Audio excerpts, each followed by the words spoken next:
parade was halted by a protest. Organizers are defending their decision to cancel the event mid-route. Michelle Mackey has more. This is where Toronto's Pride Parade came to a premature end on Sunday, with a group of pro-Palestinian protesters blocking the route, demanding that Pride Toronto end its, quote, complicity in genocide. No pride in genocide! Some 30 demonstrators with the Coalition Against Pinkwashing brought the back half of Toronto's largest parade to a halt around 5:30 p.m., refusing to move unless Pride Toronto agreed to their demands, namely cutting ties with any corporations they say support Israel, including one of the event's main sponsors. TD Bank is invested in General Dynamics. It makes arms for Israel that are supporting this genocide. And Pride Toronto refuses to even discuss this question.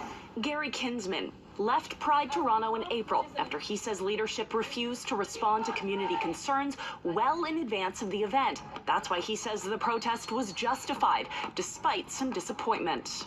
You will have a number of people who don't really know anything about Palestine, who've never really heard about it before, will be really upset. But if this moment is actually where they begin to realize that something important was going on there, they will also change their mind.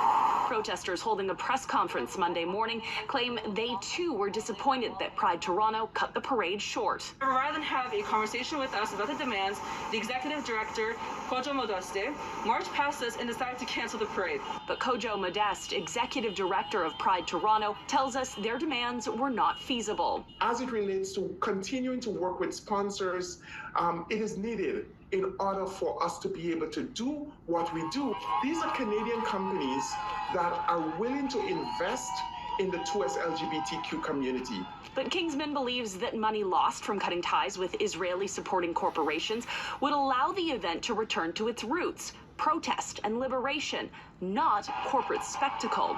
And what you'd actually see is that Pride Toronto would be revitalized if it became a real community-based organization that pushed forward all of our struggles, including around Palestine and against the police. And the use of police was another sticking point for protesters. Asked in demanding that Pride Toronto respect its community's demands to remove the Toronto police from all Pride Toronto matters and affairs. Many breathing a sigh of relief today as WestJet reaches a deal